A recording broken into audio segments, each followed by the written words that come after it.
Hi there, it's 7 p.m. in the UK. It's a Sunday, the 25th of August, and we've got the wonderful Dr. Abs. Hello, Dr. Hello. Abs. Should I say hello or hola? Because it's a Spanish theme today, I think.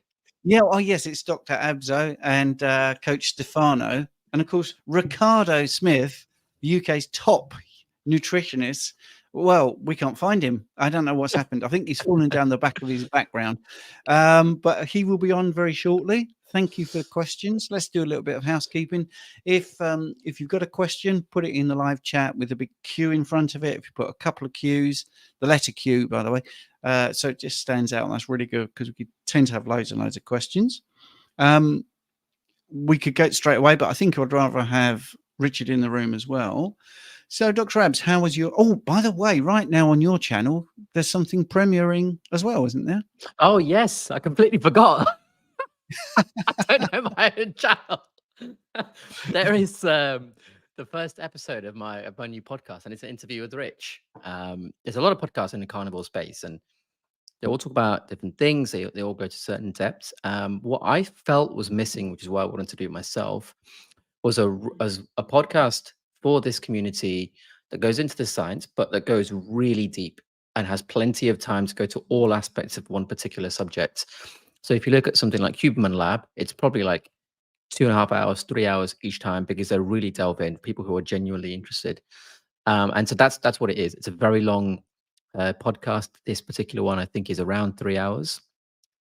So we're going into a lot of scientific detail about nutrition and vegetables and training and all those sorts of things. And there's plenty more planned if anyone's interested. Yeah. And it's uncut, isn't it? I mean, it is one take. Everything you say is on there. Yeah. And here he is, the man himself, Ricardo Smith. Good day. Good day. Yeah. The mic is working. Good stuff. Yes, your mic is working. Right. Well, we're all here, and it's billed as a live question and answer. So I suppose we should have some questions. Paul, I'm going to just put this on here for people. Paul is saying, I know it's early, just frustrated with Abbott's Libra 2 continual glucose monitor sensor. Usually takes a day before the readings settle down. Waiting to try the Stello by Dexcom. No prescription needed. For those that don't know what that means, is that's a thing you attach to your arm and it continually measures your blood glucose. And he's absolutely right. It doesn't work to your perfection and to your happiness levels for a few days. It has to calibrate. And one of the things I always recommend people do is don't remove their old finger stick thing for a bit, because you can check your actual blood and with blood glucose in, proper blood, rather than interstitial tissue, and you can compare the two. But anyway, so that's that. Just get that out of the way. Thanks, Paul, for that. Right, an interesting question for all of us wonderful experts in carnivore here from Zinc316. Bart K mentions not to go into carnivore cold turkey as you would have problems. What if someone has already taken the plunge? Do they power through or introduce some veg back in keto? Right, I'll just do a little bit and then we'll get to Abs and we'll get to Ricardo as well. For me, it depends how you're reacting, where you are right now. So Zinc316, if you went and took the plunge and went straight all in and you're doing really well, I don't think you need to take your foot off the gas personally, because some people can do that. Mentality is a really big important thing, because if you are an all or nothing person, so I coach people and they'll say, I quit smoking. I did it. I had smoked for 30 years and I just thought, that's it, I've had enough, and I stopped. Well, that shows something about that person's personality. And it's no good if I said to him, right, you're going to go carnivore, it's going to take 6 weeks, and today we're going to take out bread, because that's not their personality. So that's another thing we need to consider. It's not all just about what is optimal for health. It's what's optimal for your personality. So if you've taken cold plunge approach, let's say you're 6 weeks in and you don't feel it's going well, yeah, you could enter a system of putting some stuff back in with the view of taking it out. That's mine. So who should we have next? Richard, you have a pop at that, and then Abs. Yeah, I agree. I think when I look back at my journey, and as well with you, Steve, and I'm guessing it's been a similar case for you, Abs, that these things have come through incremental changes. I think there are two kinds of people in the world: step change and incremental change. Step change is black or white, so it's all or nothing, and incremental changes is as it sounds, where you increment slowly through small changes. Now, I've always thought of myself as being a step change person, i.e., it's either black or white, it's all or nothing. Yet, when I look back at my journey, I began low carb, and then I became dirty keto, then standard keto, then clean keto. My journey towards being carnivore has taken many years. Now I've been carnivore for 5 or 6 years, over a decade into my journey, but it did take me that long to gravitate it down towards being pure carnivore. And even now, only recently, have I actually removed one of the biggest, most damaging compounds that we know of, and coffee. And that isn't coffee, by the way, I was drinking. This was my electrolytes. But so I'm all for that. I think that we should increment the changes. I do believe that the body goes through a detoxification phase where lots of toxins are released into the body. Ideally, I think we should do it this way. But I agree with you, Steve. I think if you've already taken the plunge and you were doing very well, then why not continue and persevere? What I would do is continue along your journey. If you find that you are oxalate detoxing, for example, then maybe look at putting compounds in. First of all, a potassium citrate, because this has a high affinity to oxalate. If you do want to put foods back in that contain oxalate, do it low and slow. So I'd rather take that approach rather than sort of undoing all of the hard work that you've made already. Over to Abs. Not a lot to add, to be honest. I think you guys have said what I would have said. You just got to go by your symptoms. There's no set template. Listen to your body, and yeah, not a lot to add. I think you've hit the nail on the head. Great stuff. This is where we don't go on too much. Mary Ann Hill, $4.99. Thank you for the super chat. I don't know which channel's got that, but just to remind people, the super chat will move you up the list there because we appreciate it. And thoughts on the Randle cycle, Marianne? That's a great super chat, but that question needs a little bit more, really. It's a bit big. What are my thoughts on the Randle cycle? Do you mean, does it exist? Is it a real thing? Is it something that we need to worry about? Do you want to know how it works? My thoughts on the Randle cycle, as with everything with nuance, does it have any practical utility knowing about it? Right. Do you need to know the mechanism, or do you need to know what it sort of talks about? I think the fact that mixing fats with carbohydrates is a bad idea. It's pretty much nailed on. It's super palatable. I don't think it's a good way of eating. Dr. Ted Naiman would say, in his way of thinking, it's all about protein and energy. So he says either have protein and carbs or protein and fats. And that's quite a good way of looking at it. But the Randle cycle is reciprocal in inhibition of metabolism. That's all. The cell has a certain amount of capacity for producing energy, and if you've got that mixed macro diet and you've got incoming glucose and you've got incoming fats, then it's going to pick and choose, depending on what's most efficient, what to use. But they can inhibit each other, and that's really the Randle cycle. I think it's a very interesting concept, and it is fascinating if you're into biohacking. So yeah, guys, any additional thoughts on that? I think the key is it doesn't change what you should be doing in your life in terms of diet and lifestyle. There are, you can really get into the nitty gritty. In fact, this is what I was doing. I was on a Zoom with Stephen, just chatting, I think yesterday or the day before, and one of the things on my laptops came up, and he saw what I was reading, and that was specifically to do with something called CIC transporters, which are like a really, really, really specific thing within this really whole complex Randle cycle. So you can go down massive rabbit holes, but you don't need to. If you're genuinely interested, fine, go for it. But you don't need to do it thinking that it's going to give you some new epiphany in terms of something different you should be eating or doing in your life, which is key, I think. Yeah, I agree. Spot on. Again, coming back to what you just said, Steve, knowing about it, is it going to make a difference to your life? I think maybe understanding that we should only consume either carb or fat. This is why many athletes that I used to compete against when I was bodybuilding who were carb athletes. They used to succeed and they used to win competitions and gain medals and build muscle because they were doing the opposite to me. In effect, we were both consuming protein, but they were consuming carb. I was consuming protein, but instead of carb, I was consuming fat. When all the way through my journey, I would never compete the two. I would never use the two in conjunction.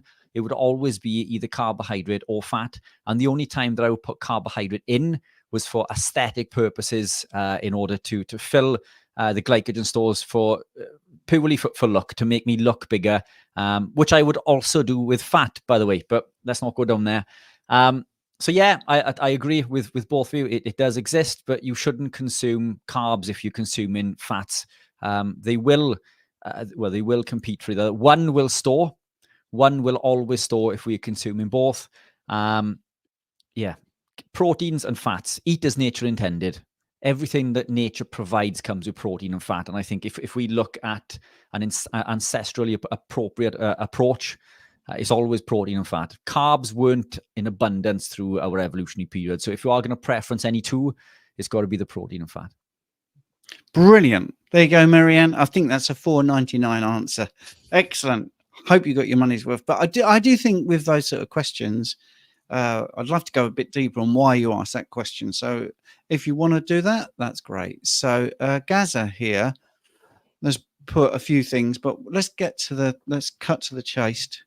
Gaza saying, does the max rate of body fat utilization vary much between people? Is this why some people do better eating leaner macro wise? That was dipping into Spanish there, leano. I mean, there is a limiting thing, which is your maximum oxygen capacity. So when we do personal training, which I used to do a lot more than I do now, we knew that there was a sort of limiter, which is something like 47% fat oxidation up to about 64. And that was all down to your oxygen capacity. And we used to do this thing called the VO2 max. Now, how do you improve that? Well, you get fitter, as in your body needs to be able to literally work with oxygen. And this is why training helps. Training doesn't really, I'm going to be controversial here, doesn't really get much better until your usage of oxygen does. That's the thing. So if you're out of breath, and I know this sounds really obvious, you can't train much. So it's once your body starts to get really efficient at using the oxygen that's being supplied, do you start to see really big differences. So someone like that's got asthma could be absolutely lean and cut. And if they're having an asthma attack, their performance just goes down. And I'm just using that as an example because it's such an obvious thing to think of. Oh, right, yeah, they can't breathe properly, so they're going to have a real big problem. And we all know that. In Britain, we have an expression, I'm puffed out, and that's it. You'll get to a point where you can't do anything because you just can't breathe. One of the most scary things that ever happened to me, and I've never revealed this to anybody, when the TV show The Gladiators first came out in the UK, I actually was trying out as a contestant, and we were on the last leg of this, and I was told, wow, if you do this treadmill in X amount of minutes or seconds, you're going to be on the show, because I've done so well on the rest of the show. And of course, being me, I was super competitive when I was younger, or an idiot, depending on how you want to look at it. And I didn't just want to get under that time. I wanted to smash that time. So I was on the treadmill and I was all wired up and doing really well. And I just stopped.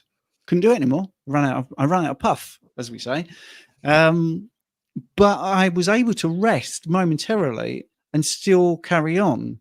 Biggest mistake of my life, because I started to run again and didn't listen to my body signals. And the next thing I know, I'm surrounded by St. John's ambulance men, hyperventilating, sweating beyond belief, and unable to drop my heart rate. It was pretty scary.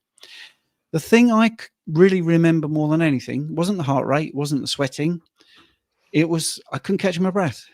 And even now, I feel a bit stressed talking about it. So it's a really good question. But anyway, the bottom line is the maximum rate of fat oxidation is absolutely down to your maximum oxygen consumption and utility of that, or utilization of oxygen in your body. But for a bit more nuance and practical, let's go over to the other two guys. How can you improve your utilization of body fat? I think it's very multifactorial, isn't it? Because what you're talking about is how does your body control its metabolic rate? And if you it's the same question really, but when you say that, you automatically realize there's so many factors. And for example, you can look at the hormones. So insulin is a key hormone, and that regulates both glucose and fat metabolism. Low insulin levels, let's say you're fasting, low carbohydrate diets, or prolonged exercise, they're going to promote more the breakdown of the stored fat into free fatty acids, which can then be used for energy. Glucagon plays a role. It's in opposition to insulin. We've got catecholamines like epinephrine, norepinephrine. Higher levels of these can increase fat mobilization and utilization for the metabolic process. Even things like, say, cortisol, right? People think of it as a stress hormone. It does a lot more than that, but for the purposes of this, let's say it's that elevated amounts of that can lead to fat accumulation, particularly visceral fat, not just subcutaneous under the skin. What else? Growth hormone. And growth hormone can promote lipolysis and inhibit the uptake of glucose by the fat cells. And obviously, we've got the thing we're all here for, the thing we all have in common, which is the diet as well. So obviously, carb intake, fat intake, the amount of food, or in terms of, say, the volume or the mass, that has a big role as well. Even the requirement for metabolic process. So what do I mean? In terms of how much energy you're spending, in layman's terms. So the exercise and physical activity you're doing. So if you're doing exercise, is it low intensity or is it high intensity? Low could be something like walking. High intensity can be something like interval training, or is it endurance training? Endurance athletes have a very different ability or efficiency to utilize fat than everyone else. Is it resistance training? If you're doing resistance training, if you're building muscle mass, the more muscle mass you have, the more mitochondrial numbers you have in your body. And so the increase in basal metabolic rate. So all these things play a role. And then, like I said, mitochondria, depending on how much inflammation there is in your body and how you've been eating up till that very point, you're going to have a certain level of mitochondrial efficiency or inefficiency, whichever way around you want to look at it. So that will be quite important. Your ability, I said insulin, actually, I've got to say, even the ability to respond to insulin. That's very, very different. So people who can respond very well, or people who can't, who get labeled as insulin resistant, they're going to use fat very, very differently in their body. And then you've got genetic predispositions, age. When you're older, you're going to have a decline in metabolism. Your gender, there's hormonal differences because of varying levels of, let's say, as an example, testosterone. There's so many different factors, and it's impossible to work it out without having all of those. But in terms of increasing it, as long as you manipulate all those things in one direction, which you should be doing automatically if you're living a sort of carnivore lifestyle, you're going to get there anyway. And when I say get there, you're going to get to the most optimum point that your body will get to automatically, because your dietary and lifestyle choices are now optimum as well, or appropriate for your species, if that makes sense. Long-winded answer, but I think there's many factors to talk about there. Yeah, I agree. Lots of information. Again, yeah, I agree with the two of you. Glucagon and insulin are going to be two of some of the biggest factors there. We want insulin to be low. When insulin is low, we can upregulate hormone-sensitive lipase, which will break the bonds on the glycerol backbone and allow us to burn fatty acids for fuel. There's, again, hormonal compartments there that Abs has gone into. When we look at adaptation, we can increase this through, as the guy said, by training. There's a zone which we can train in called zone 2. This is the fat burning zone. This will allow us to increase our VO2 max. But it goes beyond beta oxidation also. Beta oxidation is one part of the production of ketones. So beta oxidation produces a compound called acetyl-CoA. Now, under normal circumstances, this would enter the citric acid cycle and go on to create ATP. But when we're ketogenic or carnivore, the citric acid cycle doesn't spin. This cycle doesn't turn as well because we use oxaloacetate for gluconeogenesis, which is where we use substrates like protein and lipid to create glucose, which is essential. We need this. It's essential for life. So acetyl-CoA will build up, and this will enter HMG-CoA and allow us to create ketones initially. So coming back, Gaza, to the adaptation period, we utilize ketones in a different way. We are very inefficient in the early stages. We use and create acetoacetate and acetone, which are wasted ketone bodies. As we adapt, the body utilizes beta hydroxybutyrate, which is the key component or the creme de la creme, if you like, for ketone production. Now, this is where all of the benefits come from that we see in the research. And in all the early research papers in regards to keto and carnivore, it was done on the supplementation of things like MCT, C8, and BHB supplementation, exogenous ketones, because it was deemed to be very difficult to live the lifestyle. You and I know that now it's incredibly easy, but back then it was deemed to be incredibly difficult. But all of these things were upregulated. For us to use ketones in the form of beta hydroxybutyrate, there is specific pathways, the monocarboxylate transporters, MCTs, not to be confused with medium chain triglycerides. These are upregulated the more that we produce BHB. So the more BHB that we produce, the quicker these are upregulated. And then also are the enzymes that use these, which are BDH, ACAT, and SCOT. As we upregulate this, we can use more ketones and therefore burn more body fat. We look at this quite often as being, our DNA. We're born this way. It runs in my family. This is what I get quite often. If somebody's overweight, well, my parents are all overweight, or my parents suffer with such and such. We can manipulate our DNA. If we were to take a chromosome in the cell and rip it apart, if we were to tear that apart, we would pull apart a little strand of DNA. These strands of DNA are wrapped around proteins or groups of proteins called histones. We can express these histones through methylation. We can create methylation directly to the DNA through the CPG compounds or the attachments, which is the cytosine and guanine within the DNA. We can also apply compounds, molecules to the histone proteins and to the DNA itself to become more expressible. So what happens is if we picture the DNA wrapped around little reels, they can be tightly bound, allowing the DNA to be tight and not available for expression. But through diet and lifestyle, through something called epigenetics, we can expand these and create looser sort of tails, if you like, looser cycles around these reels, which will allow other parts of DNA to be available for expression. When we do this, we can quite literally flick the switch or pull the lever. That's one of my favorite sayings, isn't it? We can pull the lever for health and well-being. Some of these things that we look at are just genetically predisposed. We can't change our genome. Our DNA is our DNA, but we can change epigenetically. So if we're stuck with fat genes and it runs in our family, we can quite literally pull the lever or flick the switch to be fat burners and to be fit and healthy. And the beauty is that this is achieved through diet and lifestyle, i.e. through a ketogenic or carnivore-based lifestyle, we can upregulate these mechanisms. On top of this, when we are ketogenic, we can increase the activity of UCP1, uncoupling protein 1. This will tell our white fat, which wants to store, quite literally to waste energy in the same way that brown fat does. So by this means of epigenetics, by pulling these levers or flicking these switches, we can quite literally tell our stored white fat just to waste energy. This allows us with some wiggle room, if you like. This, if we were to quantify it as a calorie, or let's call it units of energy. It is different for everybody, but it could be as much as 500 units of energy a day, and possibly even more. But again, through these upregulation processes, we can increase our body's ability to burn fat, which I've noticed myself. When I was cutting and prepping for competition, year one saw slow progression. I didn't cut as lean as I did the year after and the following year and so on and so forth. Every year that I pushed my body to cut to a leaner condition, I achieved this. Year one was around 8%. By the time I finished competing, it was 2%. So it does take time. It is different for everyone, but there are these levers that we can pull, as the guys have mentioned.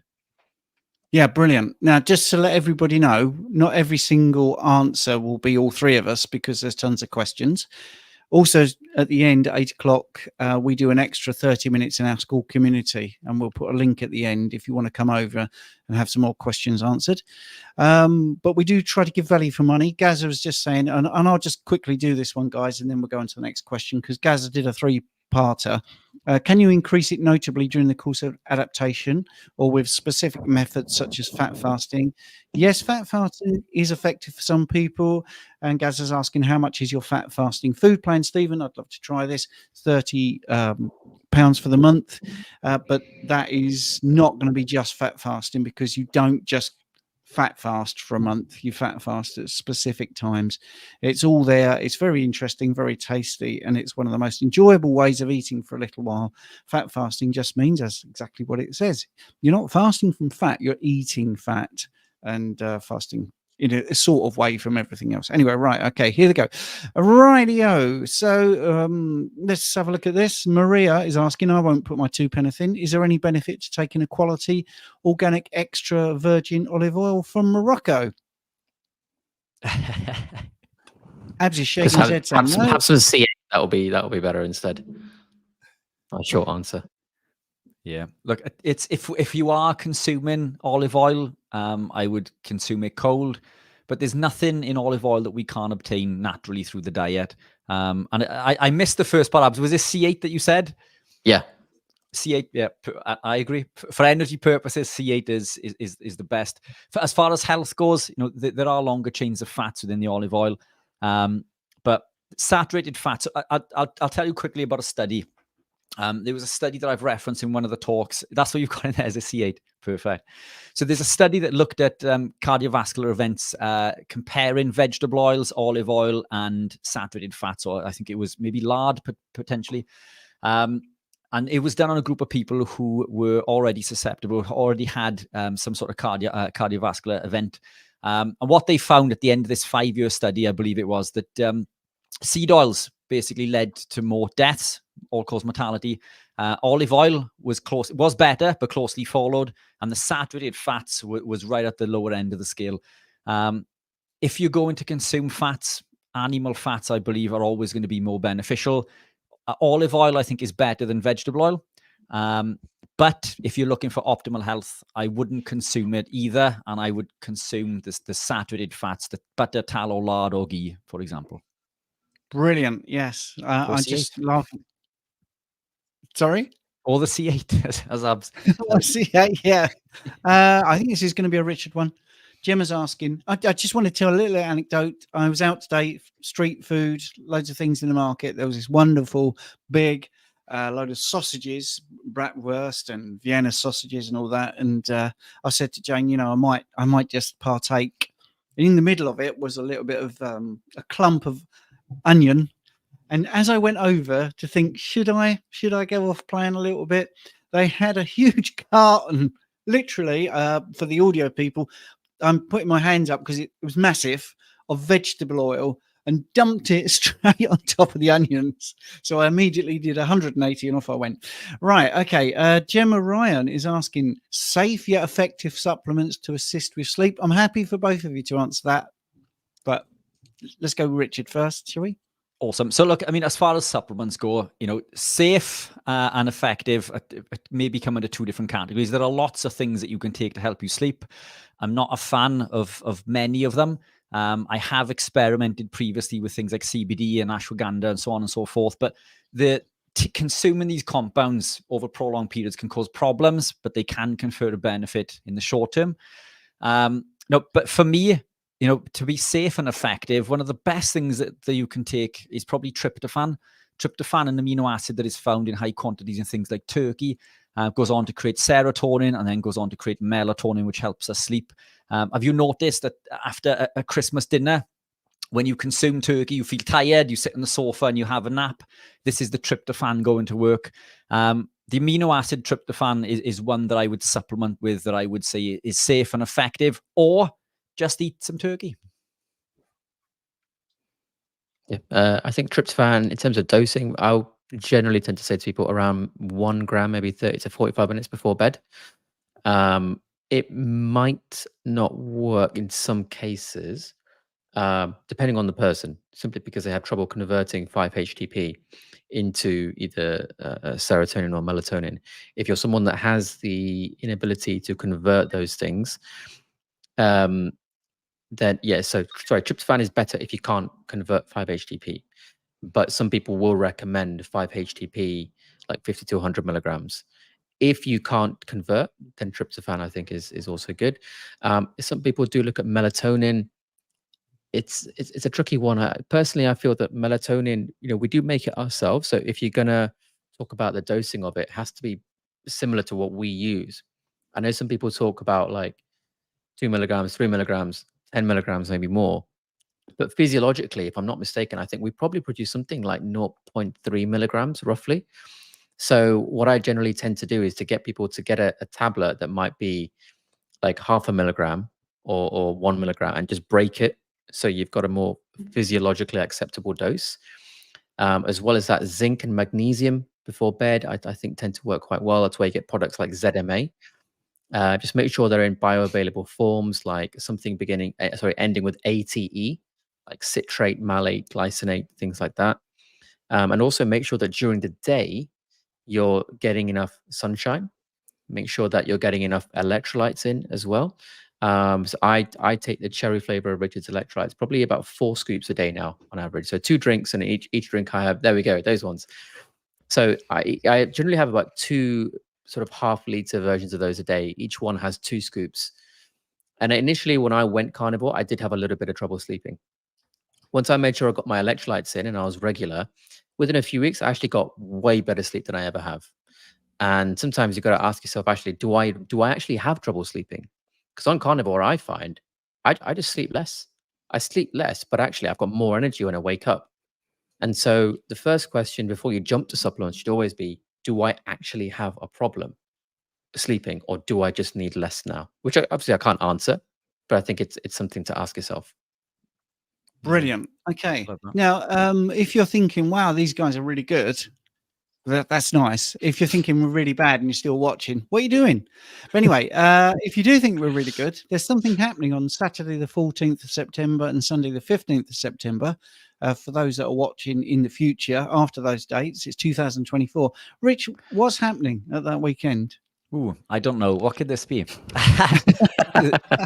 The biggest UK event in the history of UK events. It's the first UK carnivore conference.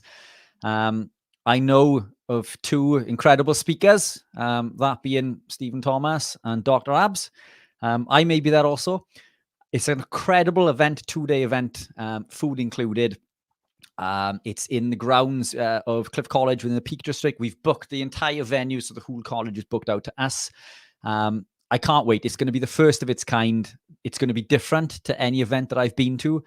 It's going to be one with takeaways, i.e. at the end of each presentation, we're going to physically give you, well, on screen, takeaways that can make changes to your life. Plus, for many of us, we're going to be...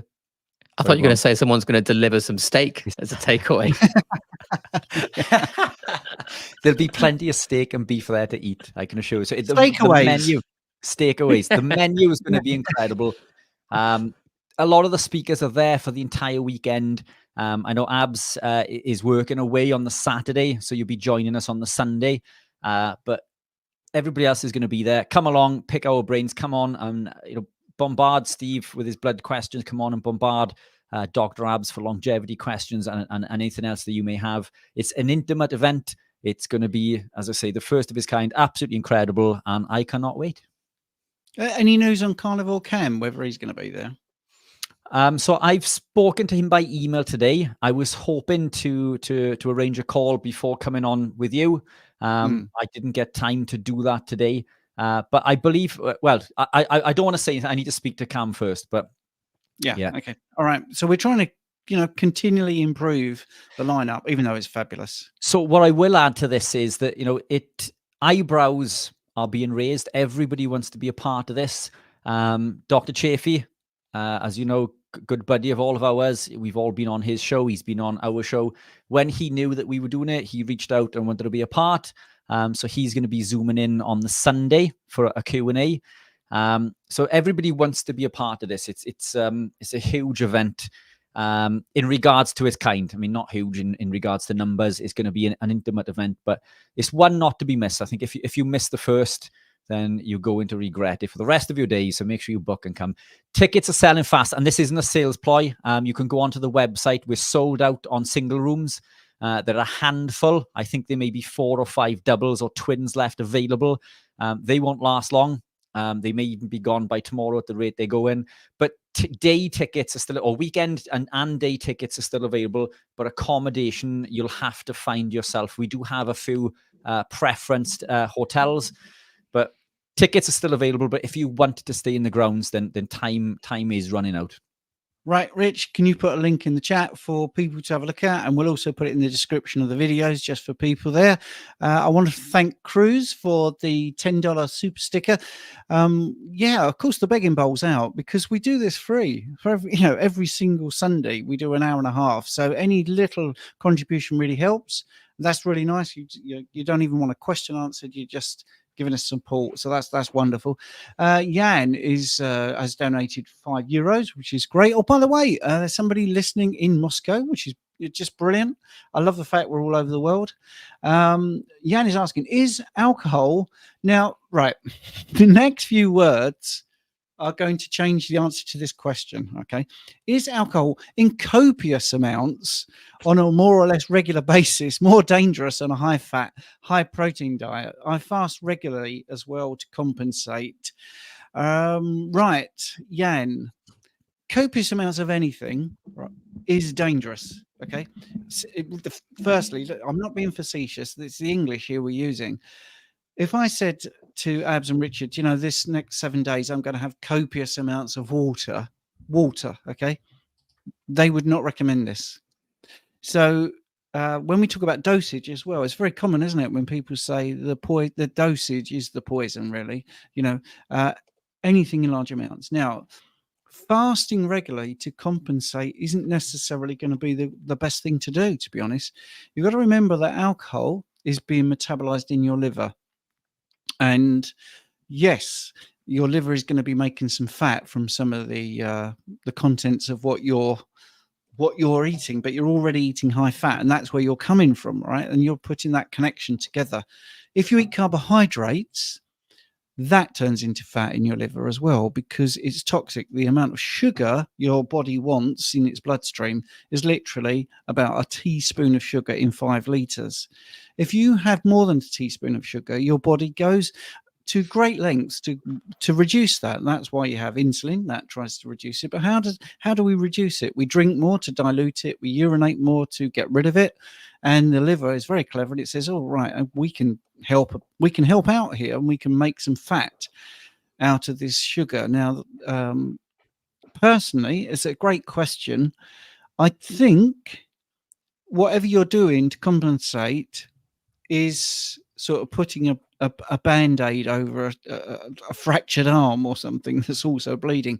I don't think that's going to help you much. I think you just need to hold back on the alcohol consumption. If you're after optimal health, let's put it in really plain, simple terms. I have never, ever heard anyone come up to me and say, I'm looking after my health, therefore I'm increasing my alcohol intake.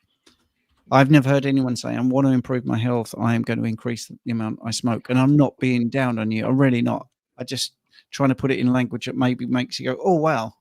Yeah, I need to take this a bit seriously. So if the other guys want to chime in, or we can just go on to the next question. Do you want to add anything? Anyone? I think you've covered everything. Yeah, okay. Right. Strangely enough, I just yabbered on, and the next question does mention me. Carnivore for 8 years, having chest pain with heart rate increases. Stephen suggested hiatus hernia. At a checkup with the GP, they said I had high cholesterol and triglycerides, angina. Is there a difference in pain? Yes. I'm not a doctor. I don't prescribe or diagnose. We just give you information. So don't take this as a sort of patient-doctor relationship. I am clearly not a doctor. And I've worked in rehab. Yes, I have qualifications. Rich has qualifications. Abs is a doctor, but again, you're not his patient. The similarity in these conditions is they both cause chest pain and discomfort, but the triggers are different. So that's one thing.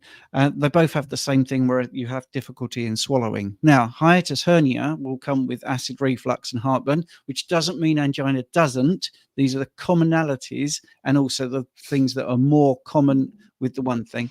You regurgitate, that's with hiatus hernia. You get a lot of belching and bloating, and the symptoms worsen when you lie down or you bend.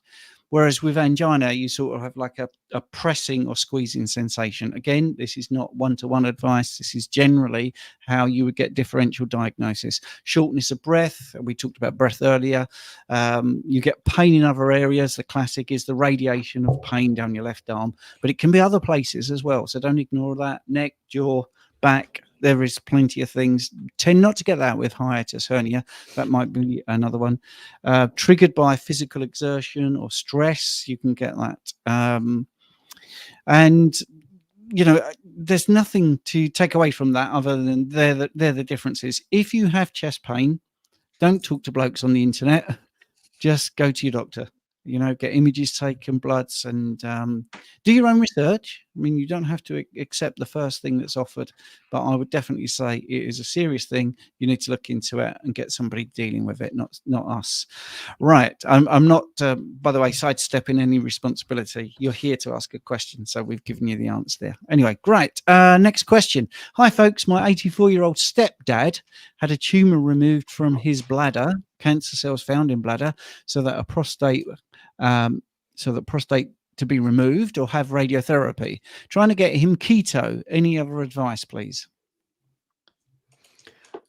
Yeah, I think keto carnivore is going to be one of the better options. As we know, all cancer cells are fueled by glucose. The cancer cells lose their ability for oxidative phosphorylation, so they quite literally ferment glucose into other compounds that fuel that cell. Being ketogenic or carnivore, the cancer and tumor cells cannot use ketone bodies in the form of beta-hydroxybutyrate for fuel. Get him on keto, lower the carbohydrates. The seed oils, also super important. Everybody misses the seed oils. These cause more inflammation and insulin resistance than carbohydrates do, and they predominate everywhere. They're quite literally everywhere. Eating real food, I think, is the first step. Incremental changes, as we discussed. You could look at supplementation of things like C8 oils and exogenous ketones. Our good friend Andrew Scarborough is a fantastic ambassador for the supplementation of these compounds. So they've helped him. They help him maintain his lifestyle. Just stay toxin free. And coming back to the epigenetic side of things, also, I mean, we've been shown that once we over methylate or under methylate, we can cause implications to the DNA and to the histones that prevent us from accessing certain data that allow us to fight off these pathways. I'm going to do it. This is going to be a big part of my talk, actually, in a couple of weeks. The epigenetic side, along with everything else, is going to be an all-in-one thing. But yeah, can't wait for that. Anybody else want to add anything to that? I mean, if you're interested, if you really want to go into it, look up Warburg 1923 or Warburg 1924. Otto Warburg was one of the first researchers that really tried to understand the metabolism differences between cancer cells and normal eukaryotic cells. And what we find is there's roughly a 400 times increased requirement for glucose in cancer cells than the normal cells. And so that tells you why Richard is talking about a carnivore or keto option for diet. And for anyone else that's listening, I know this question is actually very, very specific to one person, but actually it's a really nice question because everyone can take away something from it.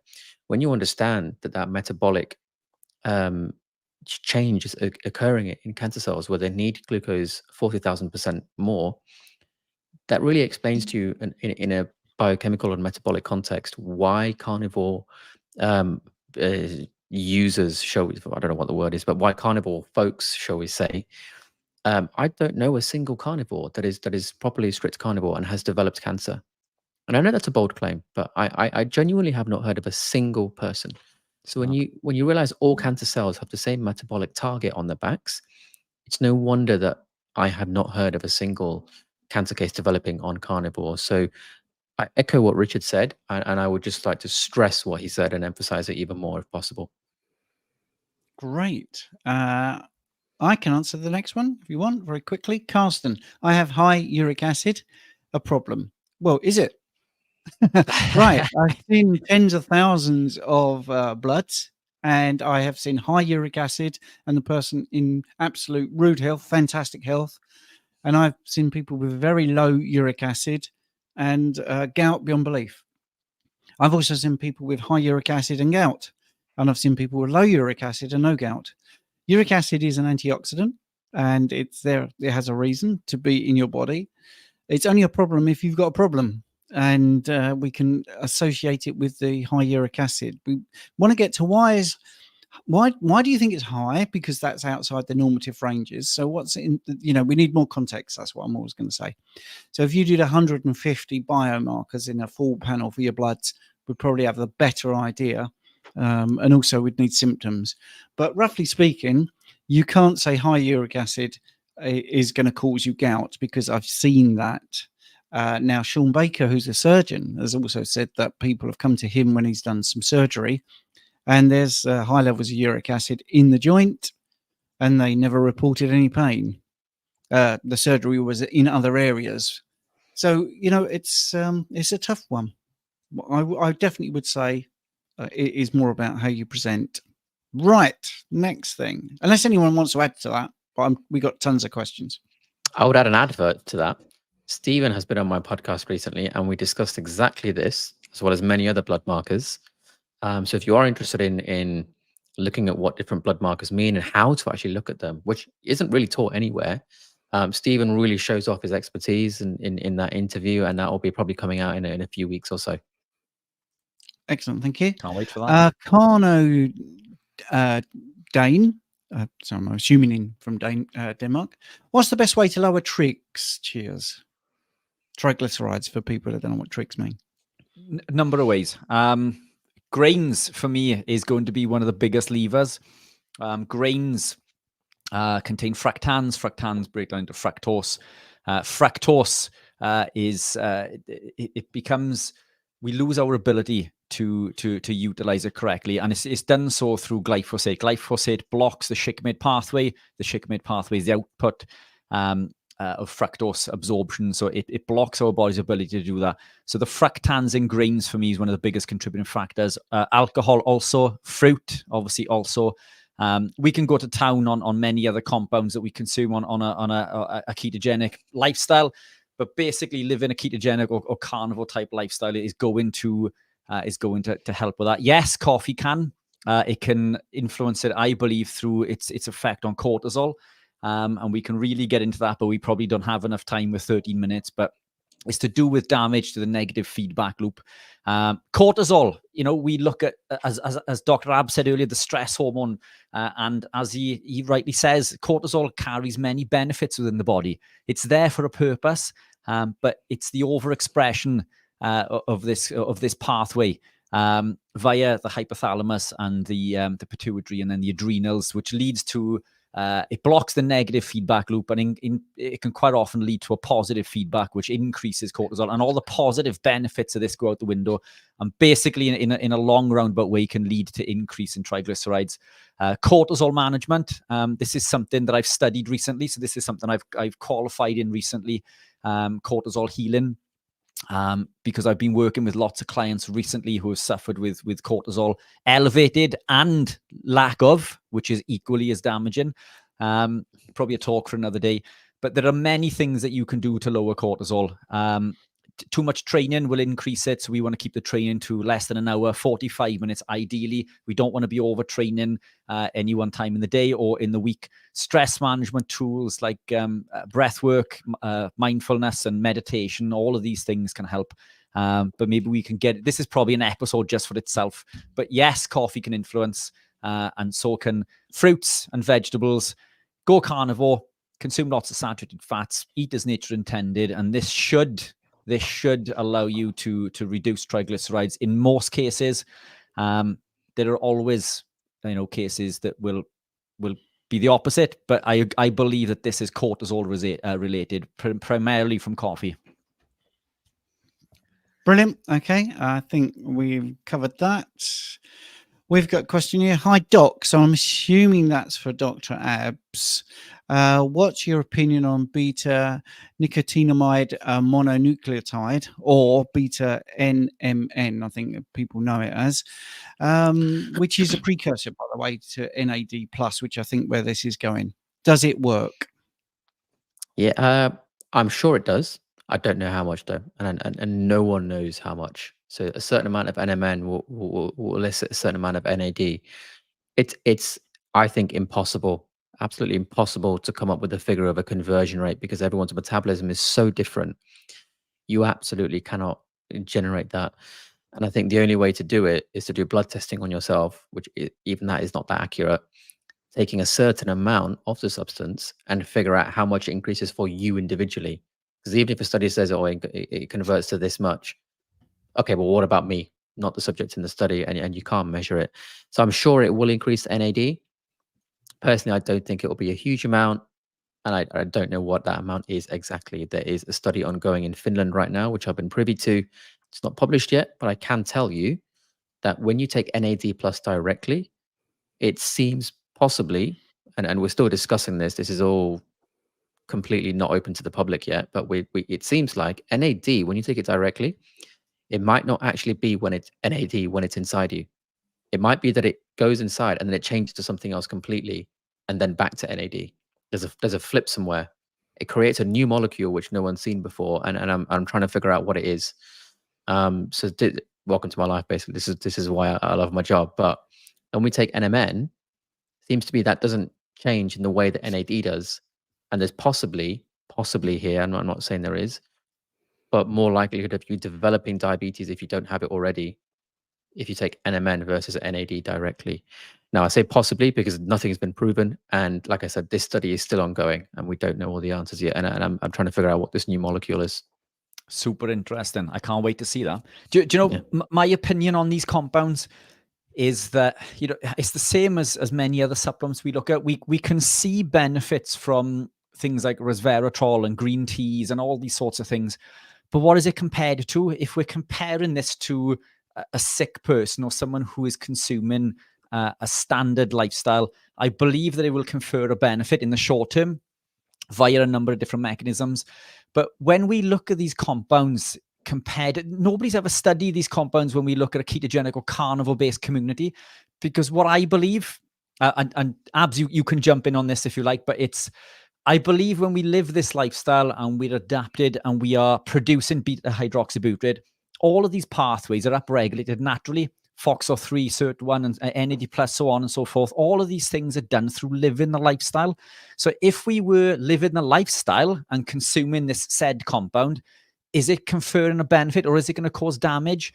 What compared to what is confers a benefit? We've got to get that in. That's number 2 tonight. You missed the first one, Steve. It's always compared to what? Lots of these things can confer that benefit if we are sick. But I genuinely believe that when we are thriving and when we are keto adapted, and this is different to being fat adapted, by the way, when we are keto adapted and we were utilizing beta-hydroxybutyrate, all of these pathways are upregulated naturally. And then I believe that maybe and potentially adding in supplementation of certain compounds could even cause problems. But I just think living this lifestyle, I believe that we can upregulate all of these pathways through living the lifestyle, and it just cancels out all of these other studies that we look at when it's comparing to people living a standard lifestyle. Yeah, and I just want to add a real layman's take on what both of you guys have said. The body is notorious for taking something, breaking it down, and rebuilding it somewhere else. I mean, that's how a lot of things get into the system. So when you take iodine, for instance, the body in the tissues would change it to iodide, or it will change T4 to T3. This is what happens. Triglycerides will get broken down to be moved around, then put into the cell. So it's not a cop-out. It's just that you can't really trace these things. You can do things like double labeling and all this, but it's really hard to see what you're ingesting, where it goes, and what pathways it goes through. So I think, you know, when you've got an interventional study, that does really help. Anyway, right. Don't want to get into that too much. This is a great question for Abs, I think. What is the... Oh, I hate these sort of questions. What is the single best thing you can do for acne? Carnivore. Very short Excellent. answer.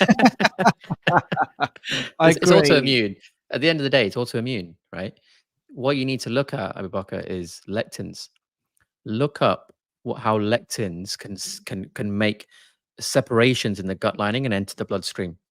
Once you see that and understand that they can actually mimic our own cells, and like they've got a camouflage, for instance, you understand why autoimmune conditions might be linked highly to lectins. And look up, for instance, the ability for lectins to induce the presentation of what we call class 2 HSA antigens onto cell surfaces, like in the pancreas and the thyroid. And you'll understand why the body starts to attack itself. There's a reason Leonard's 2021, the study found an incredibly high remission or improvement in autoimmune conditions, which previously had no treatment whatsoever, by just going carnivore. So it's not that there's a single best thing you can do. There's a single best understanding of autoimmunity, which will give you the tools to know what to do anyway. I love that. Yeah. Do you know, I used to suffer, many people don't know this, I used to suffer severely with acne and dry skin. In fact, I had this conversation with my 9-year-old little girl today, because when I was growing up, my hands used to split, my skins would split. I had dry skin, I had boils all over my face. I used to wear makeup, genuinely. So I used to, and I covered this in the talk that I give recently at the Ancestral Health. I had boils all over my back. All of this improved massively when I became ketogenic, but completely resolved when I went carnivore. No dry skin, no spots anywhere. If I get spots now, it's to do with training, having gone for a long run, 16 miles or whatever, in baking heat, but they're very, very few and far between. So it's, yeah, I completely agree. It's carnivore. Rich. Carnivore's key. Great stuff. Right. Sherry has kindly done a super chat. I'm a bit late. This is going to be the last question. I put in the live chat for people the link to the school for the next 30 minutes. I will screenshot the questions and we will carry on over there. If you want to join school, it's really simple. Just use that link. Here's the question. I'm a bit late. What in your opinion, is more important to grow to grow bone while staying in medical ketosis, fat or protein? Thank you very much. Do you want me to jump in quickly? And then you Yeah, guys. go for it, Rich. So bone is mineralized protein. The dry weight of bone, it predominates proteins. To send that protein and calcium into the bone, we need sodium. So we need a diet that contains minerals, protein, but particularly sodium. Calcium is obviously important, but we can't build bone without protein. So protein should always be prioritized. In fact, I think from memory, we need protein, phosphate, sodium, and calcium. There are other contributing factors, but those are the three that we cannot build bone without. And studies have shown that we can even reverse osteoporosis when increasing protein to what they regard as high amounts, which isn't even a high amount for a ketogenic or carnivore-based lifestyle. But protein and fat are super important. But for bone mineralization, we need protein and we need sodium. That's great. So if people are interested in joining the school community, I'm going to quickly show you what it looks like. I'm going to do a screen share so you can see, and then we can get you over there if you want to join and basically carry on listening to what we're doing. Let me just do this very quickly. I think we always run out of time because we try to give you proper answers. That's the thing. So if you are going to quickly look, we'll just share the screen. And here we go. This is what the school looks like if you join. It will look like this. Okay. And we will have you come in here and that you can go to the calendar and that you go down here and you click on extra time and you'll be in there. That's all you've got to do. Just while we're on, that's what it looks like. The community is there, the classroom, we've got loads of courses. Wow, loads of free ebooks. You know, that's basically $4 a month. About £3.50 in English money, and it's just amazing. And there's so many members, and there's so many things you can do, so many questions you can ask. Anyway, I want to thank the guys for that. Like I say, the link is in the chat, If you want to join school, we're going to be over there now, and we're going to do another 30 minutes extra time. I've done some screenshots of some of the questions, so we should be able to have things to talk about. But of course, our members will also have questions that they have got. As members also, we'll be able to answer those. So thank you so much. Hope you've enjoyed this hour we've done on YouTube. This is on playback. And by the way, if you join school in the week, if you're watching on a playback on YouTube, then you'll be able to see the 30-minute thing, because everything's on there, every single bit of content we do. So guys, I'll see you later. Abs, all you've got to do is go into the school and click on that. Do you know how to get into it? I'm on it already. I'm on the Zoom already. Great. On it like a car bonnet. Right, everyone, thank you so much. Thank you, YouTubers. Thank you all. Bye-bye.